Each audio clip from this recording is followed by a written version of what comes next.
Welcome to the PIO Podcast, a place for all things public information related for police, fire, EMS, and local government. An open forum to learn, grow, and develop your public information skills.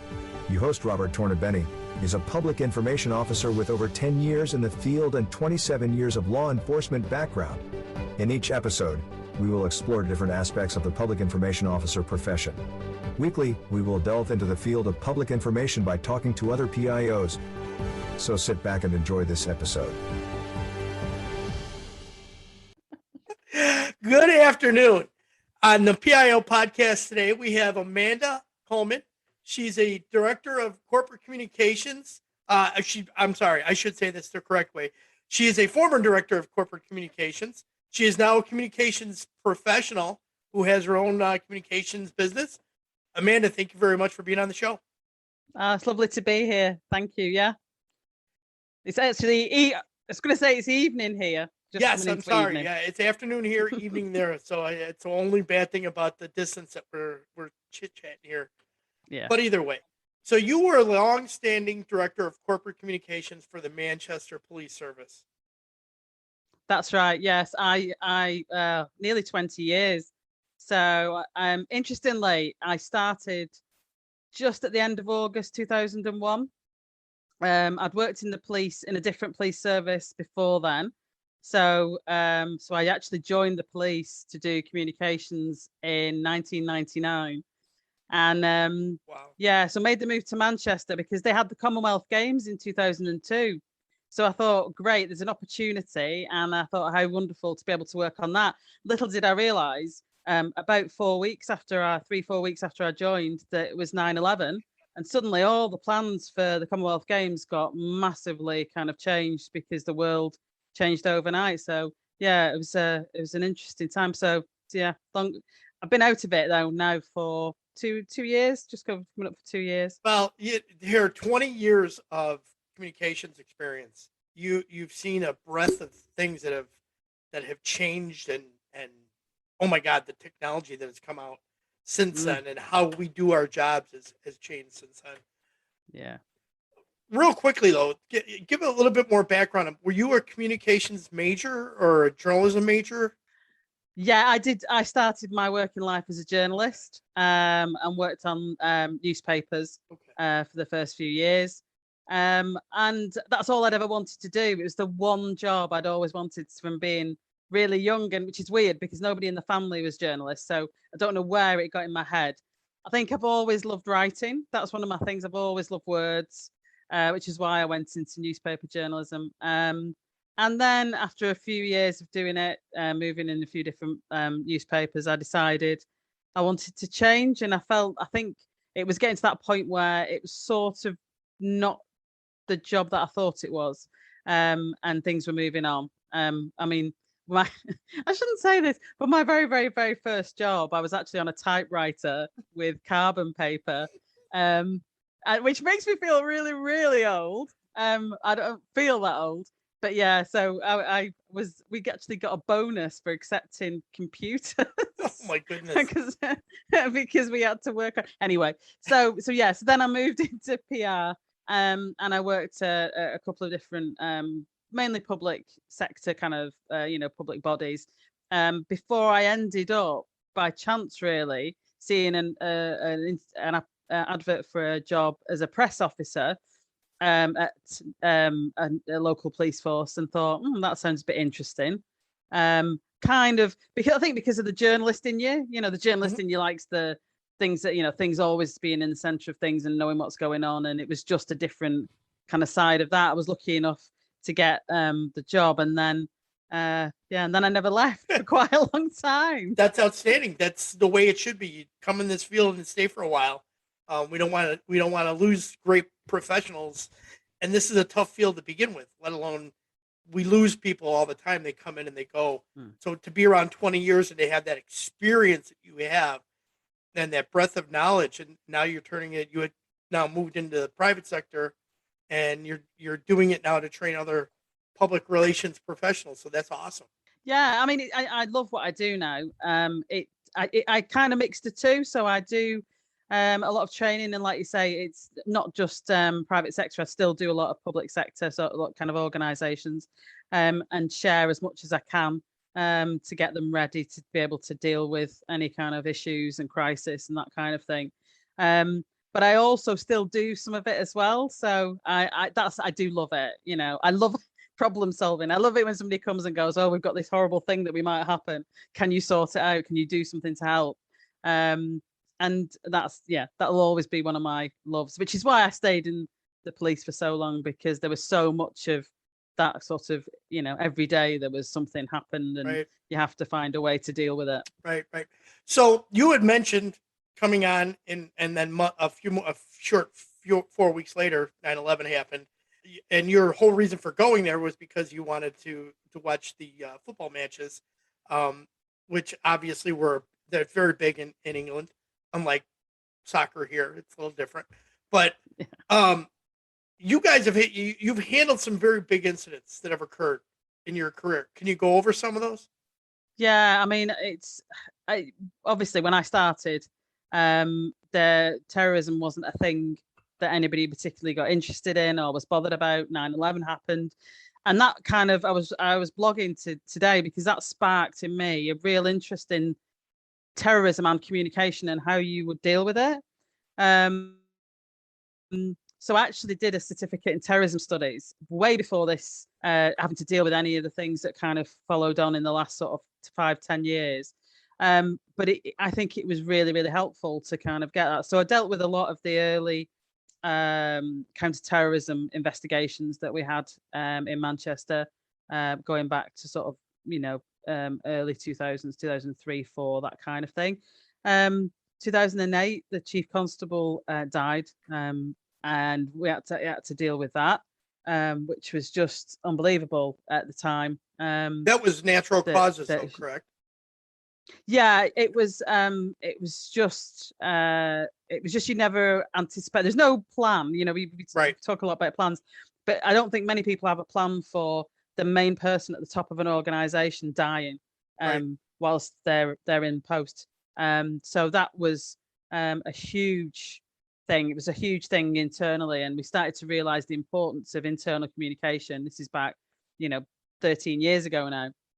The importance of communication to all the people across the organization was just so critical.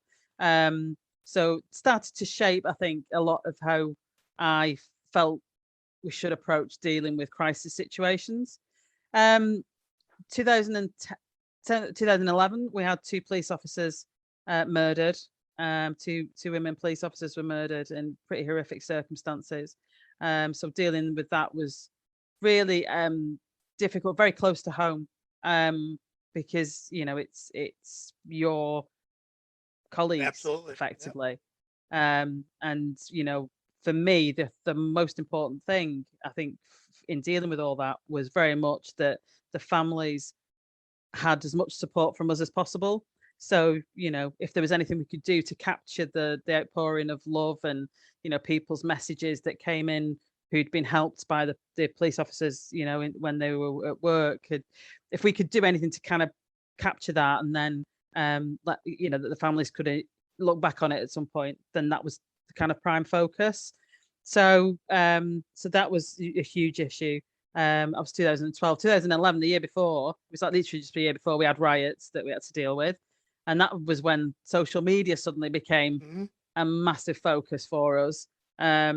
We only just really started introducing a lot of social media late 2010, and we had a baptism of fire, really, almost, because that was where people were talking to us, that, you know, and we'd gone from doing a lot of media focused kind of communication to this social media conversation, and having, you know, people just really, really focused on that, and seeing how that was so integral to not just like the ongoing investigation work, because people were just giving us all sorts of information through social media, but also that intelligence gathering as well. So yeah, so that was, for me, really exciting, because communications, I was thinking crisis situations, is is a real operational arm and should be a real operational arm.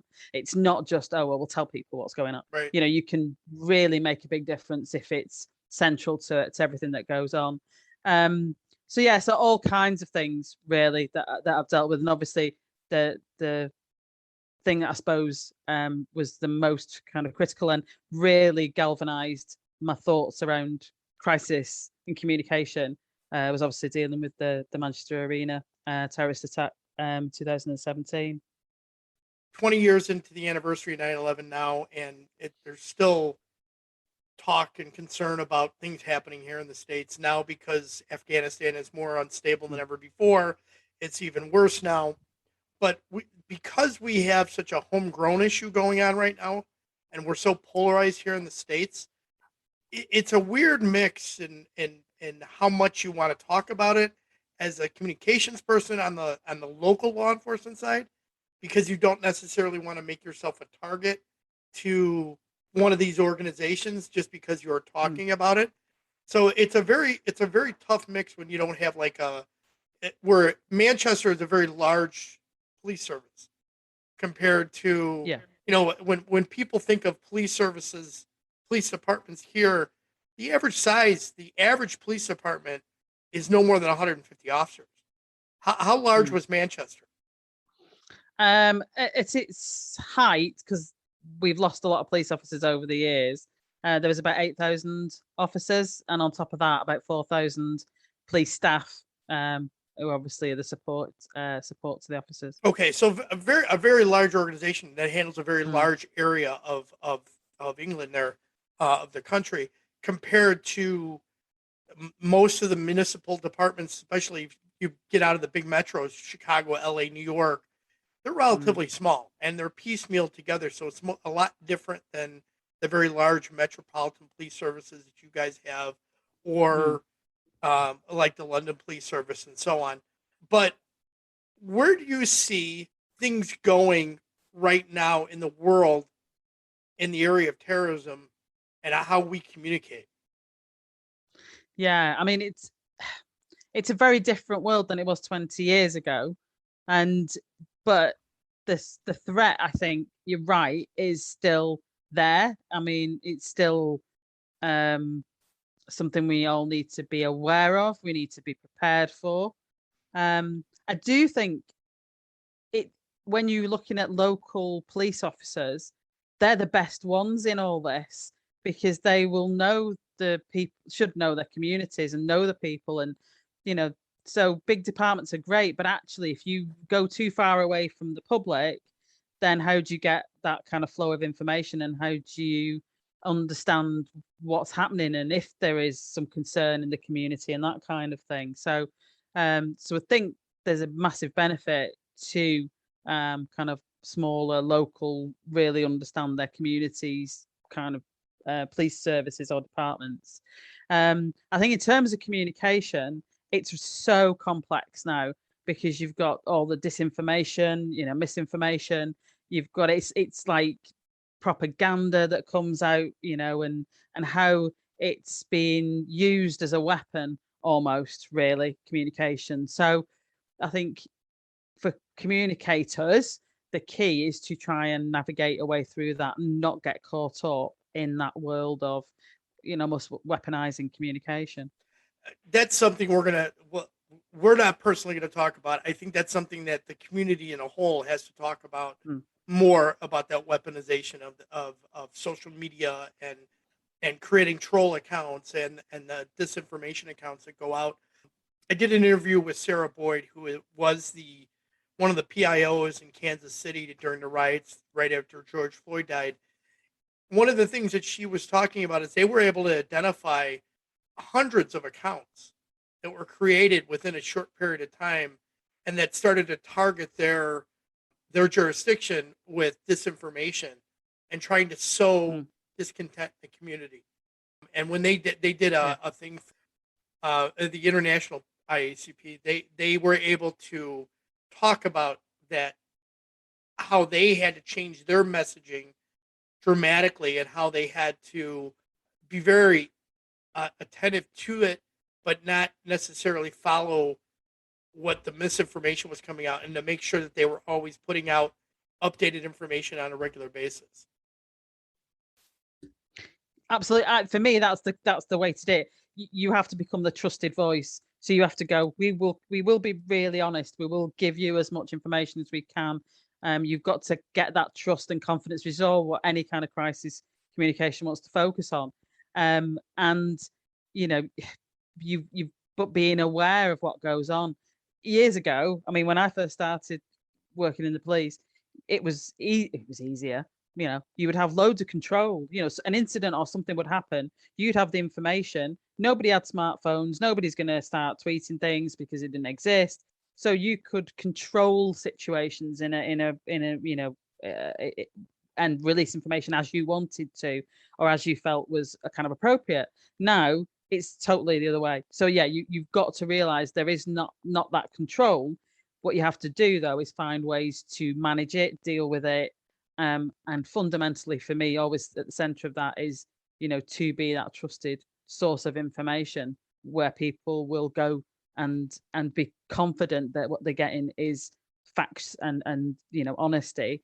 And that is really challenging for the police service when a lot of what you're going to be dealing with, you can't really go into a lot of detail. There may be investigations, there may be things. So, you've got to find ways around that. And that for me is why you have to think it through beforehand. You don't want to be trying to think through how you're going to deal with lots of different things right in the middle of it. I always said with the social media and the riots that we dealt with, 10 years ago, you can't learn social media when the streets are on fire. You've got to have done the work beforehand, so that you've got communities there. You can start to develop it and open it up, and you understand, how things operate and where people are and that kind of thing. So, this is all for me the most important bit about being ready for whatever may come in the next few weeks, months, or years. All right, so let me ask you a question. You and PR Week were quoted as saying that the Metropolitan Police had failed to look at the situation from an organization bubble. Can you first elaborate on the situation and then talk about what you mean by the organization bubble? Yeah, there was a young woman who was murdered, and I'm not quite sure where the case is up to, so I'll be very careful how I kind of talk about it. But there was a vigil for her, very emotive, sort of, very, highly charged situation. And on the night when that happened, and the policing was seen to be, or was criticised as being heavy-handed, the statement that they came out and gave was factual, but devoid of emotion. So was never going to be able to deal with a situation where it's just a highly charged emotional set of circumstances. So for me, what they've been doing is they've been sitting in there kind of, dealing with the situation in the command and control and, looking at it from their perspective without recognizing what was going on around them, which was just totally emotion, really, very emotional situation. And this is for me where I think you get potential problems where, in the middle of any issue or incident, you're thinking about your position. And actually, you need to not be thinking about your position. You need to be thinking about who's affected, what does it look like, and take yourself as much as possible outside of the organization and look at it from the outside in and see what other people are seeing, so that when you're working out what you're going to communicate and the words you're going to use, you're doing it with that thought in mind.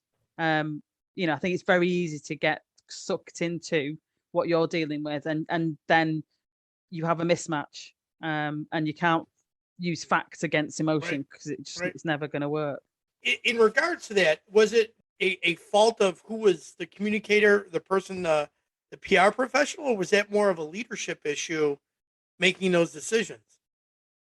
I think it's a difficult one. I wasn't there, so I couldn't know what happened there. But I know from previous experience, I think, as communicators, we have to be able to articulate properly why we're suggesting this course of action. Because if you're the senior police officer who's got to go out and say something, you want to be really confident that you're doing the right thing. So as strategic and kind of tactical advisors, it's incredibly important that we don't just go, say this, but that we explain or we have a conversation. Actually, there's a lot of emotion out there. Perhaps we could frame it in this sort of way. And I think we need to be evidence-based to be able to provide that, give examples of where other things people have used emotional statements or they've put something in it and it's worked, so that you've got that facts-based. My problem a lot of the time is that we tend to go, look, my gut says we need to do this. And if you're the person at the top of the organization who's potentially going to face a career defining moment, that's not good enough, is it? You've got to have more than that. So I think there's a bit for communicators to be able to articulate things in that sort of way, and also to be having these conversations with people at the top of organizations, so that they can see the importance of the words and what it means and how it looks. And again, working in PR, you tend to get sucked into dealing with the day-to-day and the work you're doing, and often you don't actually think about explaining to people what it brings and what it looks like and what the end result may be of the work you're doing. So we need to do better PR for ourselves, really. I think that's one of the problems. I agree 100%. Today, I read an article that Christopher Menino is a chief of police here in Illinois, and he's a PR communicator too. He's a specialist in that, and he pointed out something. We had an incident that occurred in Indiana yesterday where a school was put on lockdown. It turned out to be an erroneous report. Hundreds of police officers responded. Parents are coming to the scene. And the chief that was in charge of this incident, I don't know if he was a sheriff or the chief of police for the community where it happened, he made a comment that he just bluntly said, well, we don't know what happened. And there was nothing else really in that what he said. He just let that hang there. And of course, what do you think all the news media grabbed onto is we don't know what happened. Yeah. The police don't know what they're doing. And that's kind of the way it kind of got framed out. And probably because he didn't sit down with his PIO, or he didn't get advice saying, hey, we need to realize that our parents are worried. We need to kind of articulate that we have the situation under control. We're investigating. We're going to get to the bottom of it. But things are okay now, and we'll have more details later on. And yeah, I can't agree. I can't agree anymore. Absolutely. What's the thing that you, in any really serious situation, what people want is a recognition that it's happened, that you're dealing with it, and that you will update them with any more information. And then, the situation now is contained, controlled, whatever. That's literally for everything, isn't it? So I think it's about also reframing. Words are so important. And people want honesty, but that doesn't mean to say they want to really negative kind of approaches. Positive language is so important, and finding, they say, the way to say, actually we're investigating, we're going to find out what's happened. Right. People understand that, don't they? Well, the general public definitely wants that. The news media is hoping that there's going to be that gap so that they can get that wonderful line. But I get that. It's their job, and our job as communicators is to make sure that we address our leadership so that they know what they need to say, or get us up in front of the camera so that we could be the people that speak. Unfortunately, that happens less and less now. So, going to your blog article from August 31st, you wrote that communications professional needs to be prepared, which is about planning. And we here in the United States, because this is September, the month of 9/11, they have made this National Preparedness Month. Why is planning so important? Yeah, actually, we've taken some of that on over here as well. So they have a similar preparedness month now, which is called 30 Days in 30 Ways. And they try, and I think lots of organizations trying to give you simple tips and hints about what people need to do to be ready. So I think for me, I think that's really important. I've been trying to support it as much as I can with blogs and posts and things. So why do communicators need to be ready? Really, it's because the more you can have thought through how you're going to operate, what roles you need, what people you need, you know, how you will approach the communication, who you'll use, you know, and the more you can do when you're in peacetime and quiet time, and you know, the ability to kind of think things through, the better it'll be when it happens. It's like, why do we do what we used to do when people weren't all at home working from home? When you were in offices, you used to do like fire tests, didn't you? Fire drills. And it's, for me, for communicators, you should have a crisis comms drill where you kind of go, right, something's happened, who does what, does everybody know their roles, do we know where we're going, do we know what we're doing? Because then you can focus on the detail of the incident and what that looks like. And that's the key. I always say you got to sweat the small stuff, because the small stuff will make a big impact and a big difference. And just as you were saying, you know, with that incident before about the importance of understanding the parents' perspective, it's like any incident is a pebble in a pond almost, and you've got to understand where it hits and who's affected, but also everything that follows from that and all the kind of ripples out of it, and who's affected or touched by that incident, because that will frame your communication. So you can't do all that, set up a governance structure, you know, have got authorizations in place to be able to put tweets out before you get approvals and that kind of thing, if you haven't done the planning and preparation. It makes you way more resilient. That's another really key element, I think, for people, particularly after being through, you know, all the COVID experiences that we've had over the last 18 months and the way that's been, that, you know, the more you can help people to be in a better place to deal with it, the better it's going to be. You know, you're not going to have burnout really quickly, and people are going to be able to respond and do what they need to do. So, yeah, it's just the most important thing. If you've not thought any of it through, you can't then expect to do the best response and the most effective response. You're right. And so I go back to years ago in my former organization. They were in the process of trying to put together active shooter training, and they now do it annually every year. But in the very beginning, when I was a very early PIO, I said, we need to put in a PIO component to it so that we can plan, so that, you know, we come forward. And what do you want us to say? We're being asked by the media, we have to come up with this, we have to, and they're like, no, we'll deal with that when it happens. And I'm like, we can't deal with it that way. And it got to the point where eventually something did happen, and luckily I was able to bring some people in from other organizations that could help. And I said, this is what I was talking about. We cannot not have a plan and not run the plan the right way, because it's only going to get embarrassing down the line. Yeah. No, yeah, that's the thing, isn't it? How can you expect to be able to do what you need to do if you've not got the roles and responsibilities ironed out and the resourcing, and you know, you're just relying on people hopefully being able to do like you did and bring things together really quickly. But then that zaps your strength and energy, doesn't it? Because you focused on lots of things that you really probably shouldn't have been focused on, that could have been in place beforehand. Right. You know, it's amazing that in law enforcement, they train all the time to, you know, handle a gun or defensive tactics and responding to calls. But then when you want them to kind of do the back end kind of stuff, and it's like, nah, that's not really that important. We'll wait. And I know the public relations field, public information field, it's evolved so much more in the last several years, because there's been such a demand on the information, that we're getting better about doing that. We're getting our agencies to do that and to do regional training. And which goes back to a question for you. How big was your communications unit?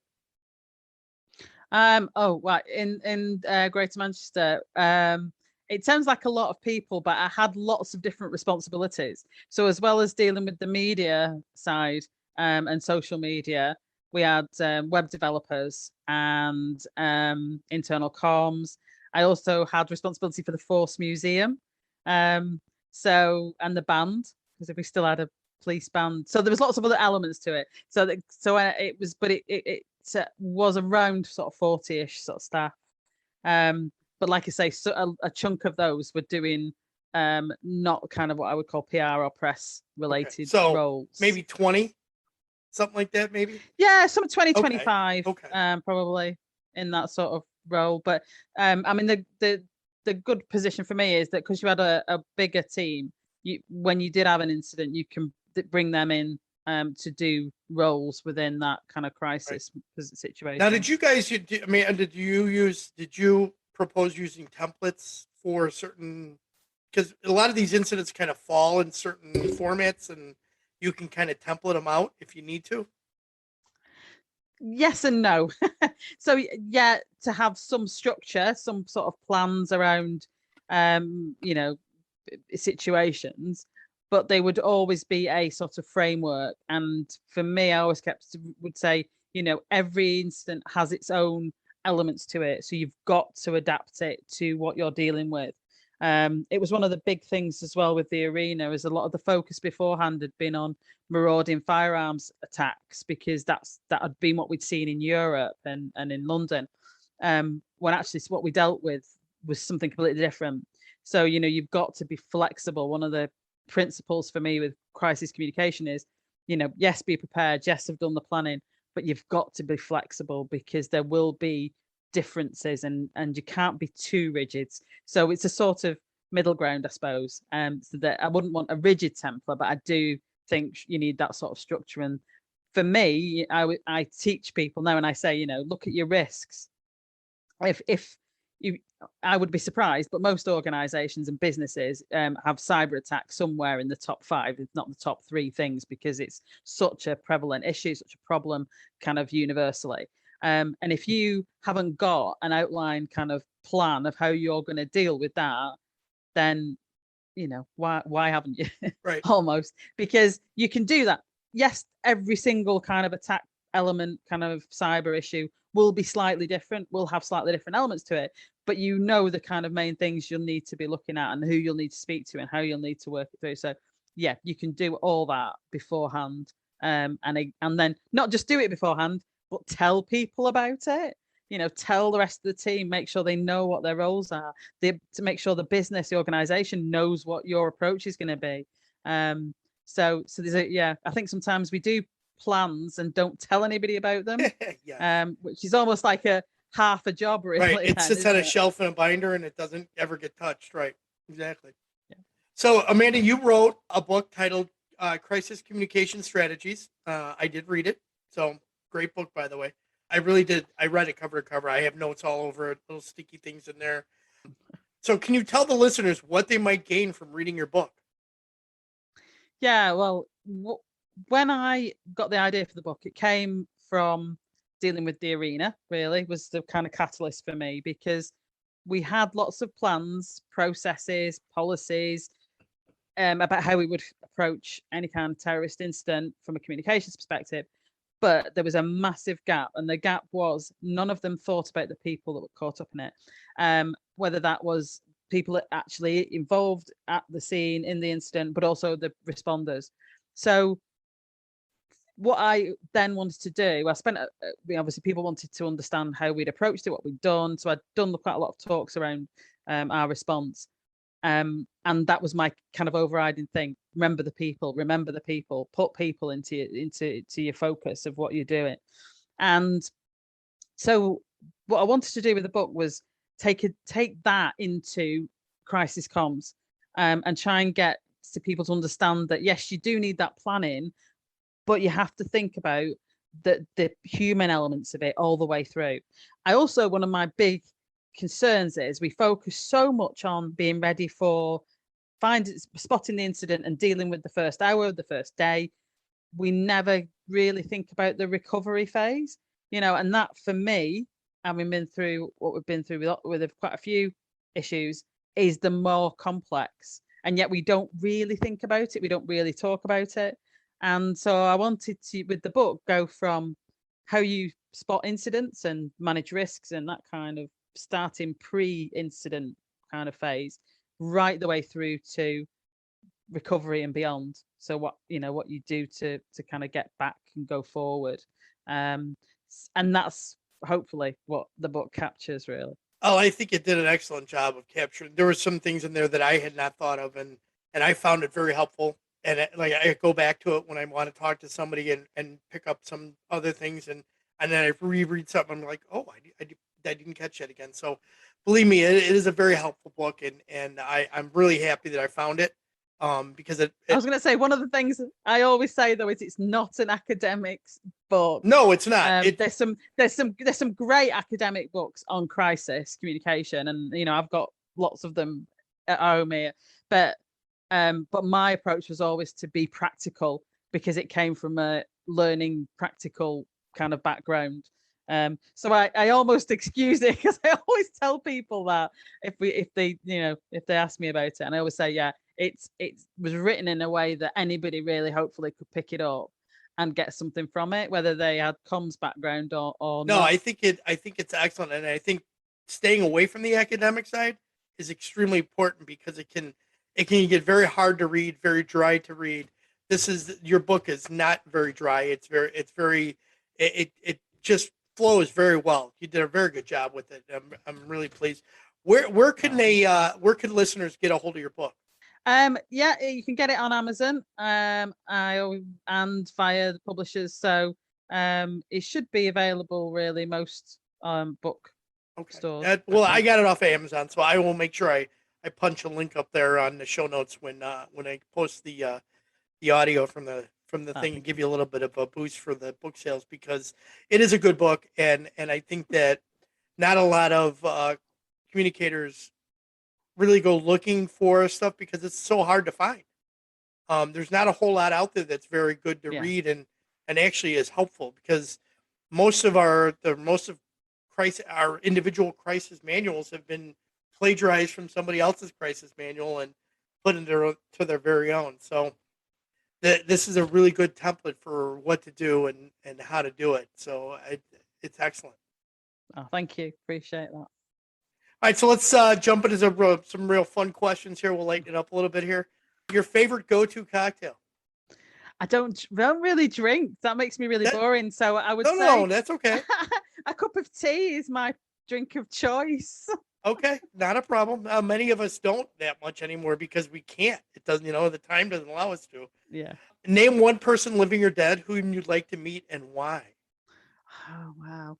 That's really hard, because there's so many people. Do you know, I often say I'd love to, now I'm older, be able to go and sit and have a nice meal with my grandparents, because I was, they were, well, I didn't get to really spend a lot of time with them post sort of my 20-ish age group time. So I would love to go and do that. But I think it sounds, it sounds like I don't know what it sounds like. That makes me sound weird. Charles Dickens. I love Dickens. When I was growing up, I used to read all kinds of Dickens, and so that could be quite fun. But there's loads of you. God, I could think of so many people. That's okay. No, Dickens would be an interesting. He's such a gifted writer, and I think his journaling of the time, and right. I would love him to do some journaling about the way the world is now, as he did at the time. Yes, it would be interesting. What is a must-read book in your mind?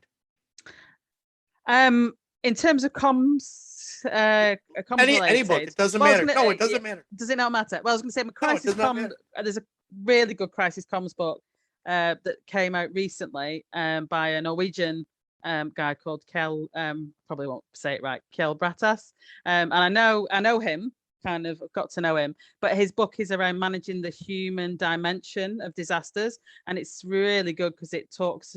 He's interviewed all kinds of people caught up in really horrific circumstances about what support they needed and that kind of thing. So that really is a go-to. I think that's a fab book. There's so many harrowing stories, but really important ones to kind of think through. In terms of that, other books, I say I'm a bit of a Dickens fan, so I do like going back to that if I can.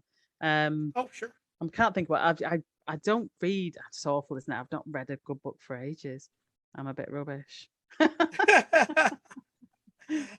Your favorite food? Oh, right. Now I'm really sounding like an oddball, because I'm a vegan. So I would say a really nice vegan cheese, because cheese is the one thing I really do miss. So when I can get a nice vegan cheese, and it's not that easy, I would say that would be one of my favorites.